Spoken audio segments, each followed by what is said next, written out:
我爸突发白血病，必须做骨髓移植手术才行。我和妹妹一起去配型，结果却只有我成功了。为了给父亲捐赠骨髓，我打掉了肚子里已经5个月大的孩子。老公为此后离婚了。偶然间收拾东西时，却发现妹妹的配型报告，她居然也是配型成功了的。这一切只因父母的偏心，害怕妹妹捐赠骨髓后身体会受到影响，就害我失去孩子，失去爱人。重来一次，我收回圣母心，暗自改了配型报告。尽管他们父女互撕，我爸得了白血病，必须要做骨髓移植手术才行。我和妹妹都去医院配型，当结果出来后，只有我是符合的。可此时的我已经怀孕了5个月了，如果要做骨髓移植，就必须打掉孩子，而且过后我身体会亏损严重，医生劝我再考虑考虑。一边是养育我多年的血脉亲情，一边是怀胎数月的亲生骨肉，我迟疑了。回到家后，我把这件事情告诉了老公赵军，他坚决反对，不同意我打掉孩子。老公，孩子我们以后会有的，可我爸的病等不了，若是早一些做移植手术，他恢复的可能性就会大一些。周瑜，这件事我坚决不同意，如果你敢打掉孩子，我们就离婚。老公态度坚决。就在我和老公陷入冷战，还未商量出结果僵持着的时候，妹妹钟明珠却瞒着我，偷偷的将这件事发到了网上。爸爸得了白血病，我配型失败了，明明姐姐配型成功了，可她却不肯去。爸爸无良女婿，阻拦老婆救岳父。在视频里，钟明珠将自己塑造成了一个配型失败、为父担忧的好女儿形象，将我的老公赵军描写成阻拦我尽孝的恶女，可却绝口不提我已经怀孕5个月的事。很快这件事情便在网上发酵，引发了网友热议，甚至有网友还在网上人肉了我和老公家的信息，有些脾气暴躁的还上门在我家门口泼脏物。邻居们看到网上的视频也是对我们指指点点，任凭我们怎么解释都没有人愿意听，他们只相信自己看到的所谓的真相。为了救我爸，也为了平息网上的舆论，我最终还是选择打掉孩子，捐赠骨髓给我爸。因为我爸及时做了手术，很快就恢复了健康，而赵军也在我出院后约我去民政局办了离婚手续。临分别时，赵军劝诫我，周瑜以后照顾好自己，不要这么傻，凡事也多为自己考虑考虑，那个家庭那样的父母根本不值得你牺牲太多。赵军不是冷血不孝顺的人，我知道他一直阻拦我的原因，是因为他就看出我爸妈并不爱我，他们更爱妹妹。这么多年，他看着我自己无底线为我的原生家庭付出牺牲，想必他也早就累了吧。也好，现在离婚了，两人都解脱了。因为婚房是赵军的婚前财产，所以离婚后我只得回爸妈家住，家里原本属于我的房间早就已成了杂物房，里面堆的也几乎都是我妹的东西。看着屋里面一片狼藉，无从下脚，我有些不高兴。我妈似乎面有愧色，小鱼呀，最近一直在医院照顾你爸，都没时间好好收拾，你就凑合着住吧。我沉默没开口，到底是没有空收拾，还是压根没想着收拾？也许他们根本就没考虑过我离婚以后住哪里的这个问题。我实在没有力气争辩，随便铺了下床就住下了。可能因为流产以后休息不好，再加上又抽了骨髓，我的身体一直不见好。我发烧了，在家翻箱倒柜找退烧药，结果却在爸妈的床头柜里翻出了一份配型报告，上面赫然是我妹妹钟明珠的名字。报告上配型成功，符合骨髓移植条件几个字，如金垒般在我的脑海里炸开。当初他们明明说只有我配型上了，妹妹没配型成功，为了救爸爸一命，我才咬牙打掉肚子里的孩子，却没想到原来妹妹也是配型成功了的。他们居然合起伙来骗我，我感觉他是个好人。看见我脑海里血压瞬间飙升，整个脑袋都充血快爆炸了。在打电话问清楚他们的位置后，拿着配型报告就赶了过去。我们也是本地小有名气的网红，今天正巧他有一个直播探店的行程，而我爸妈也会一起出镜配合。看到一家三口其乐融融在镜头表演时，我的怒气值冲天灵盖。原来就算我打孩子捐了骨髓，为他们付出这么多，他们的心依旧捂不热，心里想的永远也都只有妹妹。想到这里，我不管不顾，直接冲到镜头前，把配型报告直接甩在了他们脸上。请你们给我个解释，明明钟明珠也是符合配型要求的，为什么还要我打着孩子去给你捐骨髓？钟明珠是你们的女儿，我就不是了吗？难道我是你们捡来的吗？你们说话呀，怎么都哑巴了？事情发生的太突然，钟明珠还来不及关掉直播设备，直接见的网友更是一脸问号。此时弹幕上已经疯了，发生了什么？难道又是新剧本吗？楼上我知道怎么回事，博主不是之前发视频说他爸得了白血病，需要做骨髓移植手术，博主配型没成功，他姐成功了，结果他在网上说他姐夫不让他姐给捐骨髓，原来是他姐怀孕了呀，可当时博主根本没说他姐怀孕了这个事情。天哪，这是什么人啊，明明自己配型成功了不想捐，就在网上网暴姐姐，不得已让怀孕的姐姐打到孩子去捐，这个博主也太心急了吧，就是太心急了。我之前不知道真相，还骂过他姐他姐夫呢，博主骗人也太过分了吧，现在给姐姐道歉还来得及吗？这种无良博主简直丧尽天良，大家都举报、取关、投诉。钟明珠看见网友对她的谩骂，手忙脚乱的关掉直播，转头哭着求我，姐，你发视频澄清下行不行？就说你弄错了，跟网友解释下行不行？我气笑了，想到我那5个月的孩子，我就恨不得上前将他这张虚伪的脸给撕烂。钟明珠，你现在也知道后悔了，可你之前在网上让人网暴我，网暴你姐夫的时候，怎么不知道后悔呢？死丫头，说的是什么话？你不知道你妹是网红，靠直播生活的吗？你毁了她，对你有什么好处？从我离婚回家后，我爸就一直没跟我说话。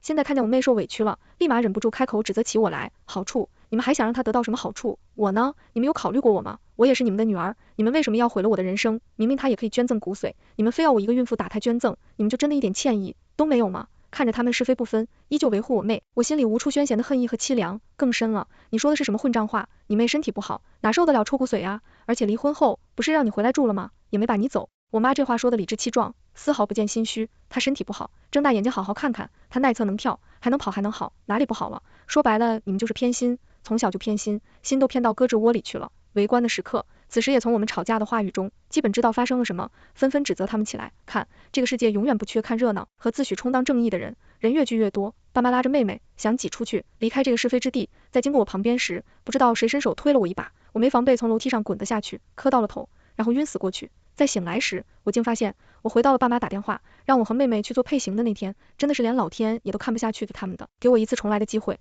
这次我再也不要做只会忍气吞声的包子了，我一定要他们付出代价。心里立马有了主意，我随便找过了借口，说第二天上班很忙，中途找时间去做，就不和妹妹一起去了。此时的爸妈也没有生意，毕竟他们一直都知道我对他们言听计从，只是在电话里叮嘱我不要拖太久。第二天，我找来闺蜜，让她代替我去医院抽血，花钱做了一份假的报告，因为我俩血型一样，根本看不出来破绽。闺蜜问我发生什么事，想到上一世我被这家子骗了后的凄惨生活，我眼前一该的把事情讲给她听。我妹妹配型成功了，但爸妈非逼着我也去做，是估计想等我配型成功了后，他们要我打掉孩子，也不让我妹去移植。我天，你爸妈也太过分了，你这还怀着孕呢，不怕打孩子出问题呀？这忙我帮定了，放心，检验结果很快出来了，不出所料的，我配型不成功，我妹配型成功。知道结果的时候，我们一家人都沉默了。我妹来回反复的看着报告，确定了好几遍名字有没有写错后，嘴里不停念叨着，怎么会这样呢？怎么就配型失败呢？甚至异想天开，说出让我重新再去检验一遍的话，我沉下了脸。周明珠，你这是什么意思？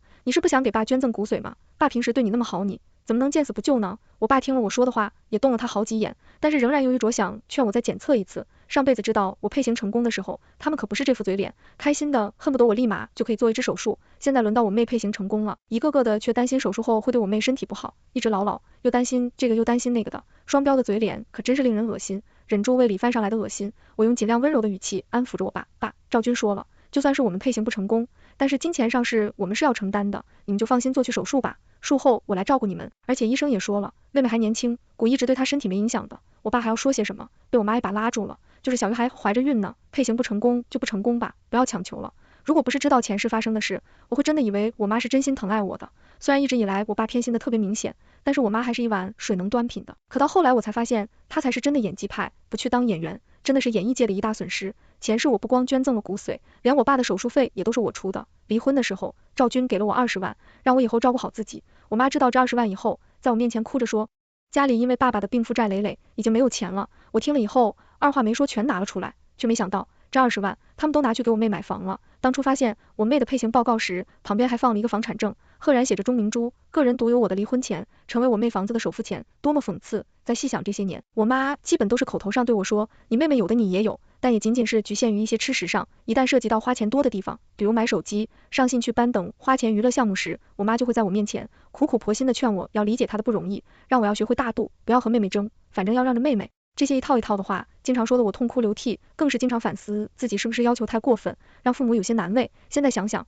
我妈就是托儿大师，不开班，真是白白浪费了。她这么好的天赋，小时候爸妈出门打工挣钱，就把年幼的我扔在乡下，和年迈的爷爷奶奶住在一起。他们偶尔也会给我借一些衣服、玩具回来。每次收到包裹时，都是我最快乐的时候。城里的衣服玩具，可以让我在那时同样作为留守儿童的小伙伴面前炫耀好一阵。每次爷爷奶奶问他们什么时候把我接到他们身边，类似的他们总是借口城里赚钱压力大，落户难，开销的地方多，更别提主动提把我接到身边养着的事了。村里的留守儿童很多，也不止我一个，所以我心里虽然有些介意，但也能看开，想着大家都这样，我也不会是例外。直到上小学以后，他们从外面带回来一个孩子，笑着对我说是这我的妹妹。假期结束时，妹妹没有留在村子里给爷爷奶奶养，反而被他们带回了城里。他们说孩子还是跟在自己身边的好，但是我也想问，那我呢？我不是他们的孩子吗？可是我没有勇气，我害怕他们一气之下就不再要我。后来每次逢天过节的时候，他们才会带着妹妹回到村子里住上几天。妹妹白白嫩嫩，打扮的也特别漂亮，就像是城里来乡下体验生活的小公主。